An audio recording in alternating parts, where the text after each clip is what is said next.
Para saudara dan saudari yang Tuhan cintai, selamat pagi dan selamat bertemu lagi dalam renungan harian dari Paroki Santo Fransiskus Assisi APO, edisi hari Senin, tanggal 6 Oktober 2025, dalam masa biasa yang ke-27. Mengawali hari yang baru ini, kita hendak mendengar dan merenungkan sabda Tuhan. Marilah sebelum kita mendengar dan merenungkan sabda Tuhan, kita berdoa. Dalam nama Bapa dan Putra dan Roh Kudus. Amin. Allah Bapa yang Maha Rahim, belas kasih Kau jadikan pertanda kehadiran-Mu di tengah-tengah kami. Hadirlah pula di antara orang-orang yang saling mengampuni dan saling melayani dengan hati yang tulus ikhlas. Bersabdalah ya Tuhan, kami siap mendengarkan. Terpujilah Engkau Bapa, Putra dan Roh Kudus, kini dan sepanjang segala masa. Amin. Persaudara dan saudari yang Tuhan cintai, sabda Tuhan yang hendak kita dengar dan kita renungkan untuk mengawali hari yang baru ini diambil dari Injil Lukas pasal 10 ayat 25 sampai 37. Tuhan bersamamu. Inilah Injil suci menurut Lukas. Pada suatu ketika, seorang ahli kitab berdiri hendak mencobai Yesus. Guru, apakah yang harus kau lakukan untuk memperoleh hidup yang kekal? Jawab Yesus kepadanya, apa yang tertulis dalam hukum Taurat? Apa yang kau baca di sana? Jawab orang itu, kasihilah Tuhan Allahmu dengan segenap hati, dengan segenap jiwamu, dan dengan segenap kekuatanmu, dan dengan segenap akal budimu. Dan kasihilah sesamamu manusia seperti dirimu sendiri. Kata Yesus kepadanya, benar jawabmu itu. Perbuatlah demikian, maka engkau akan hidup. Tetapi untuk membenarkan dirinya, orang itu berkata lagi, dan siapakah sesamaku manusia? Jawab Yesus, adalah seorang yang turun dari Yerusalem ke Yeriko. Ia jatuh ke tangan penyamun-penyamun yang bukan saja merampoknya habis-habisan, tetapi juga memukulnya, dan sesudah itu meninggalkannya setengah mati. Kebetulan ada seorang imam turun melalui jalan itu. Ia melihat orang itu, tetapi ia melewatinya dari seberang jalan. Demikian juga seorang Lewi datang ke tempat itu. Ketika melihat orang itu, ia melewatinya dari seberang jalan.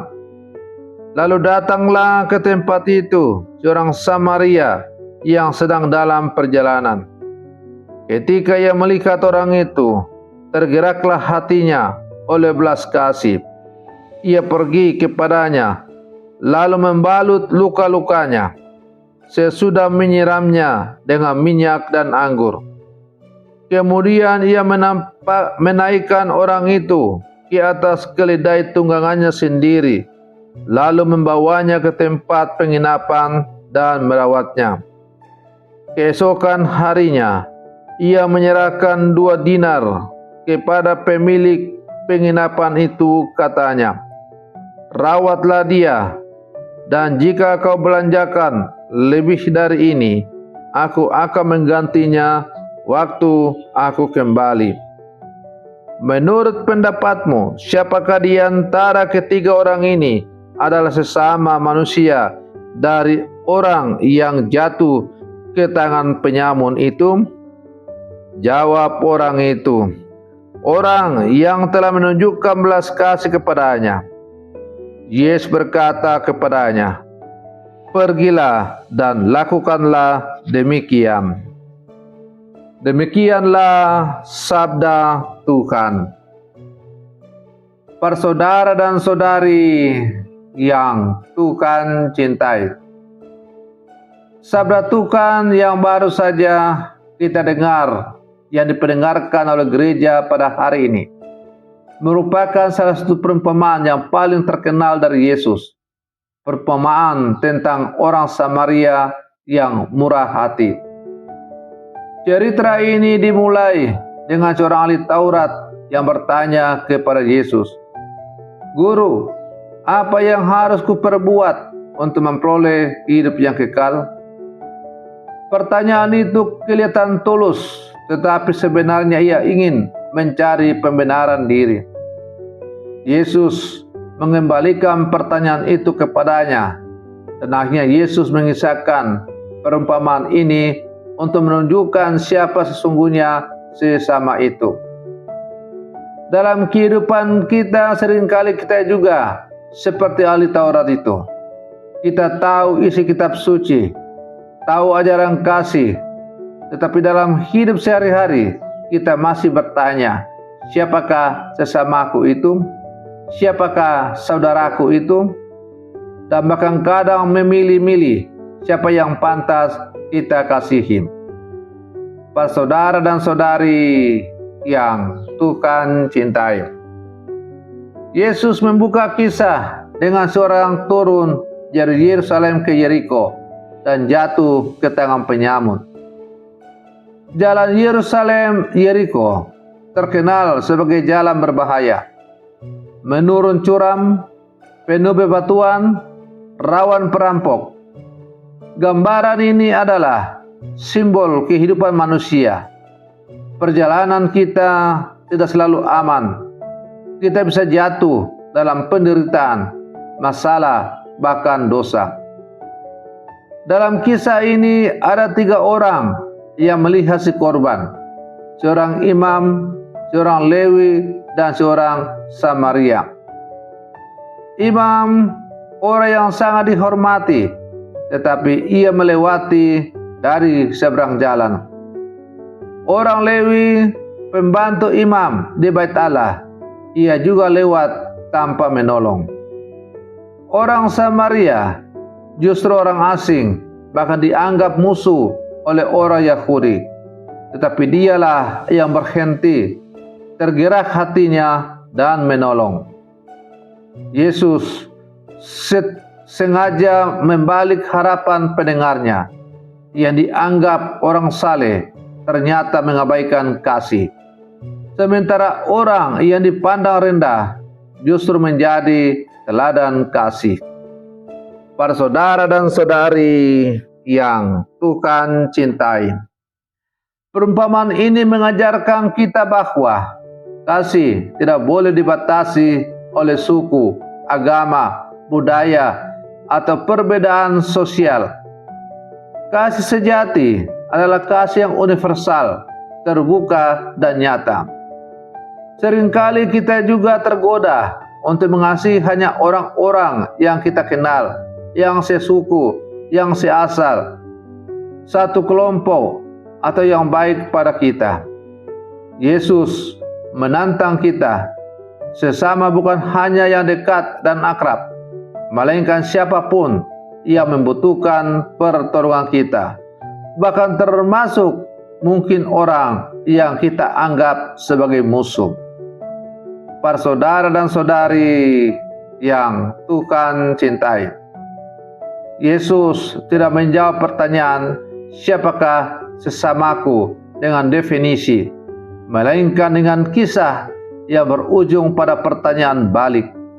Siapakah yang menjadi sesama bagi orang yang jatuh ke tangan penyamun itu? Artinya, sesama bukan soal siapa mereka, tetapi soal bagaimana saya bertindak. Kasih bukan teori, melainkan aksi nyata. Orang Samaria itu menolong dengan cara konkret, membalut luka, menggendong, membawa ke penginapan, bahkan membayar biaya perawatan. Kasih selalu menuntut pengorbanan, waktu, tenaga, dan mungkin juga uang.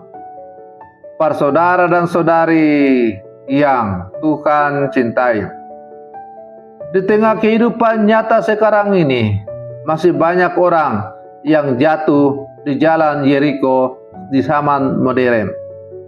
Mereka itu antara lain nampak dalam saudara-saudara kita yang miskin dan terlantar, mereka yang sakit baik secara jasmani maupun batin yang sering kita abaikan, orang-orang yang menjadi korban diskriminasi, konflik atau kekerasan.